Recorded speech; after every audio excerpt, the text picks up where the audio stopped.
സ്ഥിര നിക്ഷേപങ്ങൾ, മാസത്തവണകൾ എന്നിവയ്ക്ക് ഏറ്റവും ഉയർന്ന ലാഭവിഹിതം നൽകുന്ന കേന്ദ്ര സർക്കാർ അംഗീകൃത സ്ഥാപനം Bharat Lajna multi state housing cooperative society limited. Edarikode ചെറുശോലയിൽ നടന്ന മോഷണ കേസിൽ പ്രതി പിടിയിൽ. 2018 നടന്ന കേസിലാണ് പ്രതി പോലീസിന്റെ വലയിലായത്. 2018 നടന്ന 2 മോഷണ കേസുകളിലെ പ്രതിയെയാണ് കോട്ടക്കൽ പോലീസ് പിടികൂടിയത്.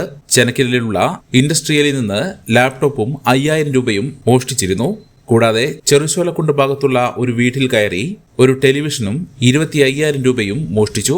ഈ കേസുകളിലാണ് ഫസൽ പൂക്കോയ തങ്ങൾ എന്ന പ്രതി പിടിയിലായത്. തിരൂർ സ്വദേശിയാണ് ഫസൽ. കൊണ്ടോട്ടി ഐക്കരപ്പടിയിൽ ഒളിച്ചു താമസിക്കുമ്പോഴാണ് പ്രതിയെ പോലീസ് അറസ്റ്റ് ചെയ്തത്. കൂടുതൽ മോഷണ കേസുകളിൽ ഇയാൾ പ്രതിയാണോ എന്ന് അന്വേഷണം നടത്തുകയാണെന്നും CI അറിയിച്ചു.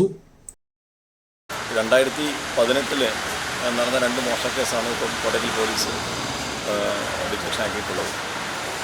ചെനക്കൽ ഒരു ഇൻഡസ്ട്രീസിൻ്റെ മുന്നിലെ ഡോറ് പൊളിച്ച് അവിടുന്ന് ഒരു ലാപ്ടോപ്പും 5000 രൂപയും, കൂടാതെ ചെറുശോലക്കുണ്ട് ഭാഗത്തുനിന്ന് ഒരു വീട്ടിൽ കയറി അവിടുന്ന് ഒരു ടെലിവിഷനും 25,000 രൂപയും മോഷണം ചെയ്ത കേസിലെ പ്രതിയായിട്ടുള്ള ഫസൽ പൂക്കോയ തങ്ങൾ, അയാൾ തിരൂർ സ്വദേശിയാണ്. രണ്ടത്താണി ആണ് സ്വന്തം സ്ഥലം. ഇപ്പോൾ ഭാര്യ വീടായ തിരൂരാണ് താമസിക്കുന്നത്. അവിടുന്ന് ഒളിച്ചു മാറി കൊണ്ടോട്ടി ഐക്കരപ്പടി എന്ന സ്ഥലത്ത് താമസിക്കുമ്പോഴാണ് നമ്മൾ ഇന്നലെ അറസ്റ്റ് ചെയ്തത്. ഇപ്പോഴും ഒരുപാട് മോഷണ കേസുകളിൽ പ്രതിയാണ്. കൂടുതൽ മോഷണം ഉണ്ടോ എന്ന് അന്വേഷണം നടത്തുന്നുണ്ട്.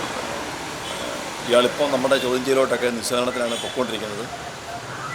20 വയസ്സിൽ 21-ാം വയസ്സിൽ മോഷണം തുടങ്ങി ഏതാണ്ട് 40 വയസ്സ്, ഇപ്പോൾ 41 വയസ്സായി. ഇത്ര നാളായിട്ട് നല്ല മോഷണവും കാര്യങ്ങളും നടക്കുന്നതാണ്. ഒറ്റയ്ക്കാണ് മോഷണം.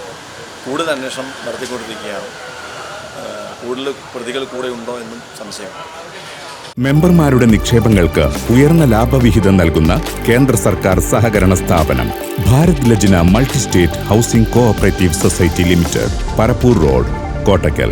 ഫോൺ 9946999976. സ്നേഹത്തിന്റെ ഭാഷ ഒന്നാണ്. മംഗല്യപ്പട്ടിനെന്നും Zeenath silks and sarees, metro plaza, Tirur road, Kottakkal.